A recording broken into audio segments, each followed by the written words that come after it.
Hello, Year 6, and welcome to your literacy lesson. So today we're carrying on with The Last Wild. So make sure you've got some paper in front of you, a pen or a pencil, and then we can get on with this lesson. Okay, so your first activity. We are going to write each of these phrases as contractions. So each of these words we're going to write as a contraction. That is when you write the words and you use an apostrophe to put two words together. You omit letters, and where you've omitted the letters, you put a comma, apostrophe. So if we do could not, for example, it becomes could, and then when we've dropped the O, so we omit the O, so we put an apostrophe where we've omitted it, and then we put the T. So could you have a go at doing all of those that are on the board for me? So pause this video and have a go at that for me. Okay, let's go through the answers. So this one here is should not, which becomes shouldn't. So again, we have omitted the O, so we put an apostrophe where the O is. Shall not, which becomes shan't. Weird on that one. Will not, which doesn't become willn't, it becomes won't. Then we've got would have, which becomes would have, which becomes would have. So we've got would, apostrophe VE, because we've dropped the H and the A. Must not, which becomes mustn't. Mustn't. And then would not have, what a weird one, would not have. It becomes wouldn't have. Wouldn't have. What a weird one. It's not something you're ever going to do, or you're not going to do it very often, are you? Because it looks strange, but you can use that. All these words are contractions. They're also informal pieces. The other thing you might notice about these, if you look at it, they're all modal verbs. They tell you the possibility or certainty of something happens. So like it will happen, it won't happen, it might happen, it might have happened. So we've got modal verbs there for indicating possibility, which is going to be important in your lesson today. So moving on. We are going to read chapter 14. We're going to read 101 to 103. Okay, where are we up to? Okay. So I'm going to read those 3 pages for you. There's some words on the board that you might need to know, which I'll go through just before we start reading. So overhang. An overhang is when something hangs over the top. So it hangs over you if you put them the other way around. So for here, this is an overhang because if you stood underneath that, that would hang over the top of you. Droop means something to go down. So sometimes you might see your eyelids droop, which is when you're really tired and it's really hard to open your eyes. So they're drooping closed. So that's droop. Cluster is a group of things together. So quite often you have like a cluster of trees, which is lots of trees growing closely together. Gleam, it's the shine of something. So if there's a gleam, it's like shiny. And then antennae is this part of a cockroach here or part of an insect, these long bits where they used to feel things, okay? So let's go through and I'll read it from 101. We head swiftly through the cluster of trees and rocks, going downhill all the time. My heart is in my mouth and I keep looking back, but there is no crashing or roaring of wheels coming after us, only line after line of trees which seem to close up behind as we charge through.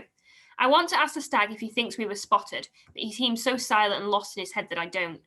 If the stag is in no mood to talk, the general is only too keen to show off. He peers out of my jacket as we bump along, teaching me more about animal ways as I fire questions at him. What do you call those grey trees over there? What you call a tree? We call a tall home. Okay, so what's the name of those red berries on that bush? He paused as if not sure what to answer at first. You might not understand with our name. Try me. We call those berries food. The long antennae disappears back into my pocket. As the sun begins to set, the pigeons call down from above. Come on, come on. We must travel as far as we can before night falls. Yet again, I feel like the animals can see things I can't, know things that I don't. A shiver of fear runs down my spine. Why? Is the human machine catching up with us? No, we just can't see that well in the dark. We ride out of the trees and find ourselves surrounded by the edges of mountain tops, dark blue against the evening light. It feels much colder and I pull my scarf tight around me, the darkness getting deeper and blacker around us. Each class of the stag's hoofs against the rock-hard ground vibrates right through him. My neck, shoulders and thighs are in agony from clinging on for so long, and I think my stomach is beginning to eat itself. I am very tired and hungry, stag. He seems to ignore me, skipping down to some rocks and up again. I feel my eyelids begin to droop and my head sinks lower and lower onto my chest till I am nothing more than a nodding sack. It's hard to tell whether it's 5 minutes or an hour later, but with a jerk I am sliding down his sleek side onto the damp ground. We're standing right on the edge of the valley looking down. It's just possible to make out in the moonlight thousands of black tree tops marching on for miles like an army in formation, and right in the distance the silver flash of a river. Here and there the light catches a pale roof or a darkened window. There are houses and barns scattered like dice across the floor of the valley, but no electric lights and no people to be seen. I make out collapsed walls and in places the gleam of an abandoned vehicle. There is not a noise to be heard anywhere apart from our breathing and the wind running over the grass. I am hoping the stag will suggest that we go down and explore. There might be old tins of food, beds, anything, but all he says is, "You may rest here for a while." I look around. I don't see a bed or anything looking like one. You don't look properly. Look with your hands and your feet. I've got no other option, so half crouching, half sliding, I feel my way over the edge. The short, damp grass gives way to a large overhang of earth, and patting the ground beneath, it feels drier and warmer. Crawling under it, I draw my knees tight against my chest and rest my head against my shoulder, like the pigeons did by the water. Okay, so that's the bit that we've read today. So in this one, Kester's continuing away from, he went to the circle of trees, he escaped those, he was chased by the wolves. We didn't read a little bit, but in the little bit we didn't read, one of the wolves, the main wolf, he fell off the edge of a cliff, died, because he lunged at the stag and missed, and he ended up falling off the cliff. They carry on running away, and as they're running away, they come across a human vehicle, like a Land Rover, that's driving, and they see a sign that says like military firing range. So they escape those humans before they can see them, and they race away. They are trying to find Kester's dad. They think that Kester's dad can be the one that saves them, and they think that's why Kester has the voice. But obviously, we're still quite early in the book, so we don't exactly know what's going to happen. Okay. So, question here then. How do we think Kester's feeling at this point in the story? And use evidence from what we've read. So, you might disagree, and you can write down an answer if you want. But for me, I think Kester's feeling really frustrated. I think he's feeling quite weak. He's hungry, he's tired. So I think in terms of how he's feeling, he's not feeling very good. I think he's feeling quite frustrated with the entire thing, because I don't think the animals really seem to understand that he needs food and that he needs rest. They seem to be treating him just like an animal, but obviously he's different. He's also quite scared. He says in that little bit there, he says that maybe they can see something that he can't. So I think that suggests that he's quite scared. He's quite scared of the wild. It's somewhere that he's never been before. And now he's sort of on this adventure through the wild. It's an interesting one, this book. When I first read it, Kester wasn't my favourite character at all. I find him quite frustrating as a character. You know, when we're reading Floodland, Zoe's such a strong character. You know, she's very brave, she's feisty, she's strong and independent. And Kester's not like that. Kester is completely different. And it's interesting reading different stories and sort of the different characters you have. Kester's probably more like a normal kid, really. Like how many of us would be if we were in his situation. We'd feel quite scared, we'd feel quite worried. Which is how Kester feels. Whereas like characters like Zoe, and then when we move on to look at Wolf Brother, and we look at Torak, their characters are very different. They're very strong and independent and sort of feisty, and it is a very different character to Kester. I do like him now, after I've read the book. I do like Kester, but I did struggle with him as a sort of main character, as the narrator for a little bit, because I found him quite frustrating. I think for me, I was like, I'd be enjoying this. This is fun. There's all these animals. We're on an adventure. And I think Kester is a lot more scared than perhaps most characters that sort of we read. But I think that's good. I think it's a good difference. Because we haven't really read any other stories recently with characters like Kester. You know, The Unforgotten Coat was obviously, it was set in more of a, was set in a very realistic world. It's realistic fiction, whereas this is obviously quite fantasy. I mean, dystopian. It's a dystopian novel, isn't it? So it's very different to what we've read before. So it's interesting. I think, you know, if you're reading any other stories, maybe you've got characters that are like Kester in your stories. I I know that a lot of you are reading Harry Potter at the moment. Harry's not like him at all. Harry's very different. Harry's, again, very strong and he's very he's almost confident. Percy's definitely not like that. Percy's very feisty from Percy Jackson. So it's just interesting to look at the different characters. Probably reminds me a bit more of like Nico from Percy Jackson, if you've been reading that. But let me know if it reminds you of any characters you've read.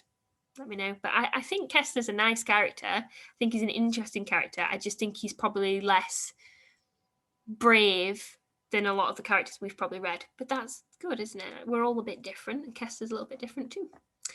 Okay, my father must be able to help. What does this sentence tell us about Kester's father? So what does it tell you? Well, we've got the modal verb there of must. So we've got must here. Now, must is telling us that he has to be able to help, that the dad can help. So that's telling you that with certainty that the father can help you. It's absolutely certain because he must be able to help. He's certain. Now, let's have a look at the next bit. Now, what we're going to do now is we're going to look at putting, on the end, we're going to look at putting a little tag on. So we're going to put a question tag onto the end. That's going to show uncertainty. Because as we've said before, my father must be able to help is very certain. So we need to add a little bit of uncertainty to that. And the way we do that is we just make this into the, so we use must and it becomes mustn't, like must not. Okay, so my father must be able to help. Then we put mustn't he, and we put a question mark. And what we're calling these here is these are question tags. We're tagging a question onto the end and we're using that modal verb, we're putting it into the negative to give us that question tag there. And that shows us that Kester is questioning himself. He's not sure if he believes this. He's saying that his father must be able to help. Does he actually believe it? And he's saying, mustn't he? Okay. He's not sure that his father's going to help him. So this is showing us that he's now not sure. So when it was just, my father must be able to help, it was certain that he could help. Now we're showing the uncertainty of it by using mustn't he. Okay. This is another one. We will be safe now. So I want you to add a question tag to the end of that one. So pause this video and add a question tag. So we will be safe now. And add it onto the end. Right, pause the video. Now. Okay, I'm putting the answer on in 5, 4, 3, 2, 1. We will be safe now, won't we?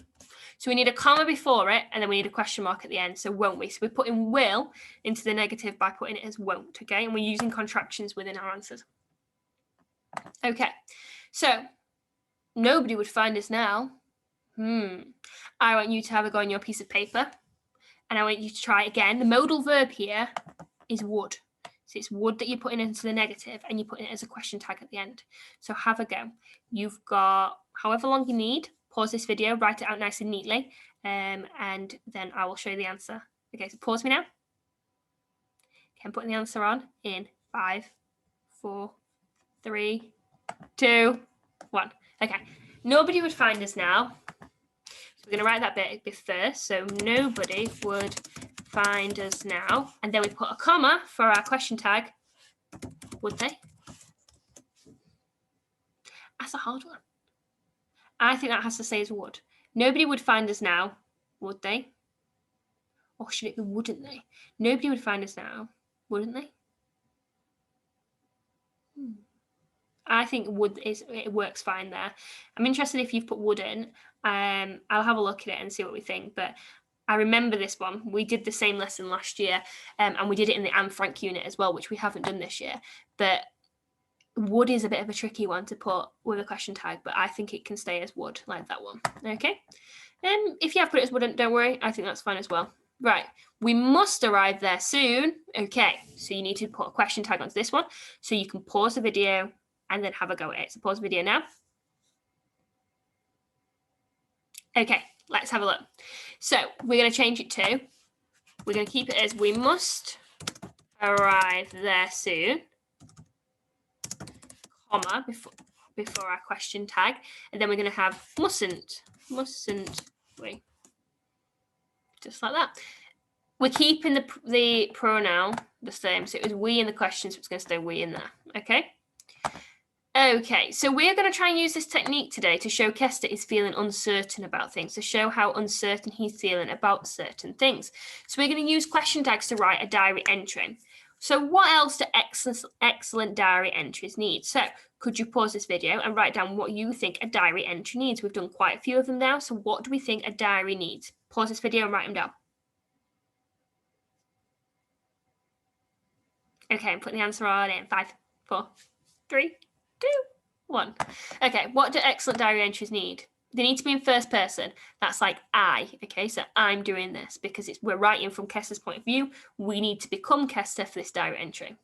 We need to be focused on the thoughts and feelings of the character. We don't need speech because he's thinking about things that have happened. He's thinking about his feelings. He's not speaking to anyone because it's all happening what he thinks, his personal emotions. So no speech in it. Noun phrases, be descriptive. We've practiced a lot on description recently, so we should be getting really, really good at it. Remember, you can use adjective plus noun, or you could use a noun and noun, like creatures of the night. So you can do lots of different things like that to give your description in there. Right, interesting question then. A diary entry is formal or informal? We've done some formal pieces of writing recently. What do we think? Diary entry is formal or informal? I'm going to tell you the answer. No. Okay, so diary entries are informal. It's an informal way of writing because it's how you would write for yourself, isn't it? You're writing this for yourself. If this was your diary, it's for you. So therefore, it's not formal. It's informal. You'd be using slang in there. You'd be definitely using contractions. So that therefore, we know it's an informal piece of work. Okay, let's move on. Right, past perfect. We're going to have a bit of a challenge today. We're going to use the past perfect to talk about actions that were completed in the past. So that's when you use past perfect if an action has already been completed. So we add had before our verb. That's how we make it past perfect. After we had escaped, we began to feel safe. So after we had escaped, we began to feel safe. When we had stopped, we found a safe refuge to rest. Refuge, that means safe. It just means safety, safe place. Use the past perfect to show what happens after an event is finished. So your challenge now is to write yourself a sentence about something that's happened so far in the story that you need to use the past perfect to show me that it's a completed action. So you could talk about after they'd run away and put that as past perfect. You could talk about what else has happened recently. The fact that they've stopped to rest. You could do another sentence about that. You could talk about how Kester feels, maybe. So have a go at doing that. Pause the video and write me a sentence in the past perfect. Okay, so another one you could have written is so we've got after we had escaped. We could have put after we had stopped running. Because that's a completed action. After we had arrived, because that's completed because you've already got there. Okay, so something like that. Send them me and I'll have a look at them and see if you're doing it correctly.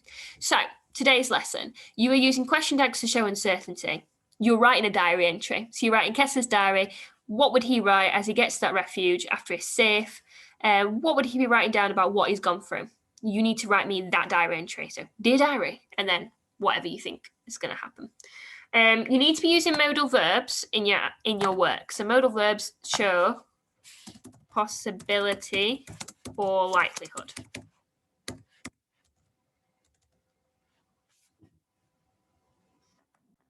Okay, so possibility or likelihood. Then you've got contraction.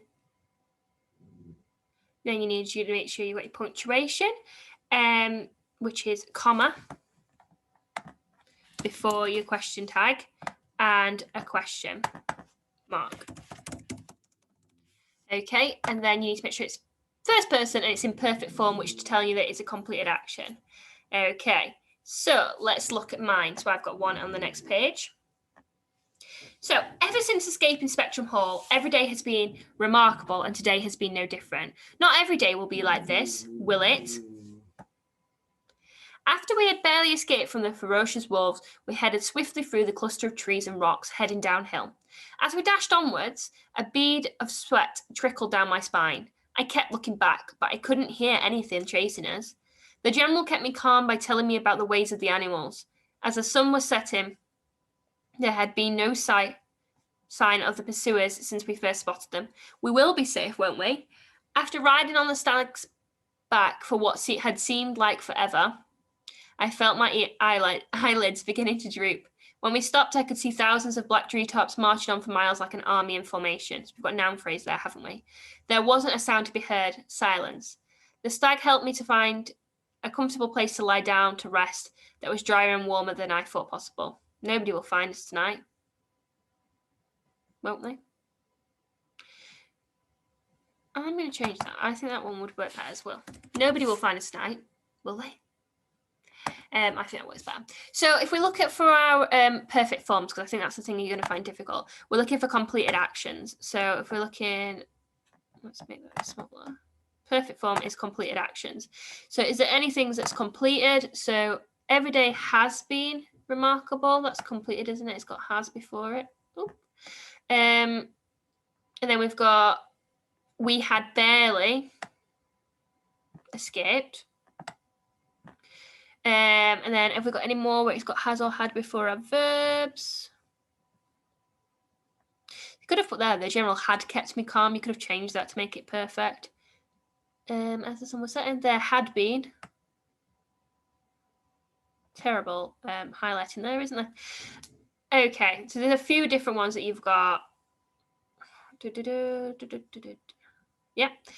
We've also got a lot of the question tags ones. So if we're saying the question tags, which is this one here, then we've got, not every day will be like this, will it?